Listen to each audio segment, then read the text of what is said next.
Welcome to universal talkies. Varalakshmi Sarath Kumar, ఈమె పేరు వినగానే ఆమెను సాఫ్ట్ కార్నర్ లో కాదు విలన్ గా చూపించండి, మేము ఎంజాయ్ చేస్తామంటూ ప్రేక్షకులు చెప్తూ ఉంటారు.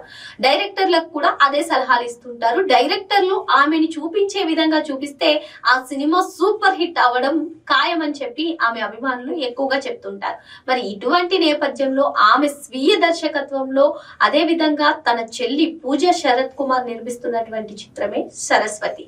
ప్రతి అమ్మాయి సరస్వతిలా ఉండడమే కాదు, అవసరమైతే కాళికలా కూడా మారుతుంది, అసలు కాళికలా మారి హెచ్చరిస్తుంది అంటూ ఒక అమ్మాయి చెప్పడం. అసలు స్టోరీ ఏంటి అంటే సరస్వతి మూవీ చూడాల్సిందే. మరి ఈ మూవీ ఈ మార్చి 6th రిలీజ్ అవ్వబోతుంది. ఈ మూవీ గురించి కొన్ని విషయాలు మాట్లాడుకున్నట్లయితే అసలు అతి తక్కువ రోజుల్లోనే ఈ మూవీని డైరెక్ట్ చేయడం జరిగింది.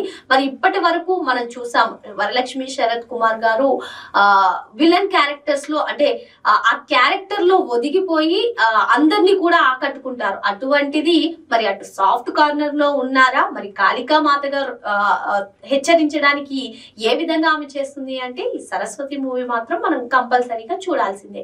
మరి ఆమె ఈ ట్రైలర్ విడుదల సమయంలో మాట్లాడుతూ గోపీచంద్ మలినేని గారి గురించి కూడా మాట్లాడారు. మరి మనం చూసుకున్నట్లయితే అటు క్రాక్ సినిమాలో కానివ్వండి, ఇటు వీరసింహారెడ్డి సినిమాలో కానివ్వండి ఆమెకి ఛాన్స్ ఇచ్చి మళ్ళీ తెలుగులో నన్ను నా అభిమానులకు దగ్గర చేశారంటూ ఆమె చెప్పడం. మరి మొత్తానికి ఈ సినిమా గురించి స్పెషల్ గా చెప్పుకోవాలంటే ఆమె స్వీయ దర్శకత్వంలో ఆమె కీలక పాత్రలో మరి అంటే ఆమె మాట్లాడుతూ ఒక చిన్న కామెంట్స్ కూడా చేశారు. అంటే ఇది ఓన్లీ లేడీ ఓరియంటెడే కాదు, వినోదాన్ని కూడా ఇస్తుంది, అంటే అటు హారరే కాదు, థ్రిల్లరే కాదు, అదే విధంగా ఎంజాయ్మెంట్ ఉంటుంది, ఎంటర్టైన్మెంట్ ఉంటుంది, అంటే ఇది కొంచెం స్పెషల్ మూవీ అని మనం చెప్పుకోవచ్చు.